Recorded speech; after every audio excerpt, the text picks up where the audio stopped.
Hi, Shannon. I don't think it's any secret what this little presentation is about, but let's get started. This is a video I made for you. Don't worry, the screen is supposed to be blank right now. I'm sure this is kind of an overwhelming moment for you, but I'd like you to respect the film. So just take a second, breathe, focus in, get ready for lots of plot points and character names, all that stuff. You've gotten a lot better at watching movies since we met, and I need you to put all those skills to the test right now. Ready? Nod if you're ready. Just kidding, this is a pre-recorded thing. I can't tell if you're nodding, but I bet you did. Okay, let's get started. You should see an image fading up. Now that's what I call sex appeal. Wow, this picture speaks for itself. Look at these two people, Shan. What do you think is the statistical likelihood that these two people would be friends? Fat chance. Best friends? No. Dating? Yeah, right. Married? Utterly preposterous. Well, stranger things have happened. Sorry about that. Every couple has a story. We've joked for a while about ours, and truth be told, it's kind of hard to tell it in a romantic or glamorous way. I want to play video games. I'm here! Go away. No. Okay. From there, our friendship blossomed. Let's watch the Lord of the Rings Extended Editions. Okay. What's going on? Who's that? What's his name? Who's Phil, though? Why'd you throw the ring in the fire? It's just doing too much. I hate airplanes. Oh my gosh, they're getting married. Hey, this is a cute wedding video. Hey, look at this post. I hate this movie. But here is the church and here. The possibility of us ever becoming romantically entangled was usually nothing more than a joke. Shan, what if you and Caden ended up together?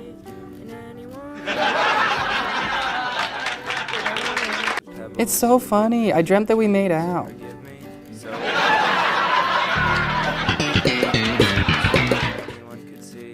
Anyone else, but in my quest to prove you wrong about things you supposedly didn't like, we began watching a wonderful TV show.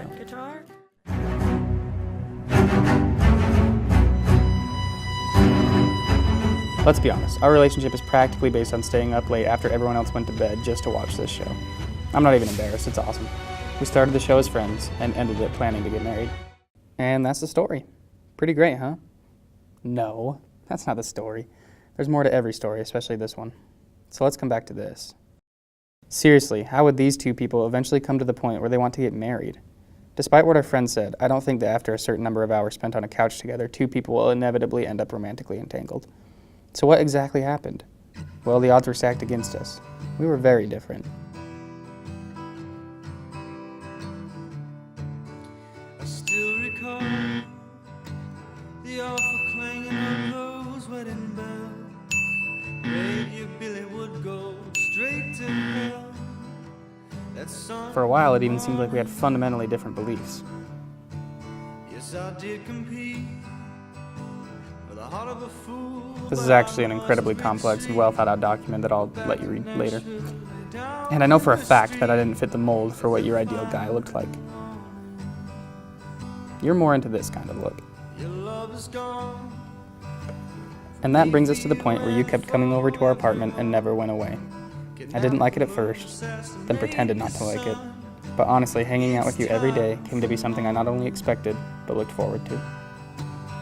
What? I can stand the winter and the blaze. I can stand the riots in the city streets. My love for you. Ow! Oh, it burns! Then something happened. Sometimes I'd come home from work or school and you weren't there.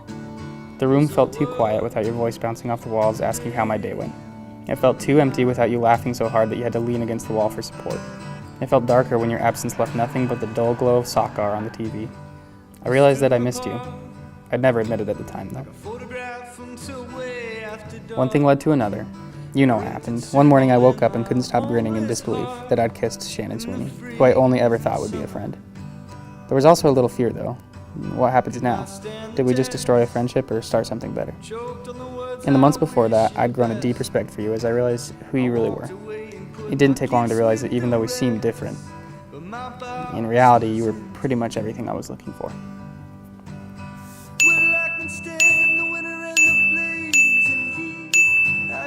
the riots in the city streets. My love for you. At some point along the line, at my house the third time you visited, I believe, we said we loved each other. Not long after that, you were looking at engagement rings online and venues and all that other stuff. I think it made us both just as nervous as it did excited. Not so much because we didn't know if we loved each other, but there's lots of things to worry about. How will we make a living in the film industry? How do we make it work when you want to go for walks and I want to watch a movie? How do we merge our lives with finances, families, and vastly different music tastes? How do we make sure our marriage is something that will last forever? It's a lot to think about. The good news is I think we can do it. Because all you need is love, right? And food, shelter, probably insurance, I don't know. But we've got people who love us and will help us figure it out along the way. What are parents for, right? In all seriousness though, Shannon, I love you so much. I want to do life with you. I wouldn't have it any other way. This video is about to end. When you're ready, please come outside. I have a question to ask you.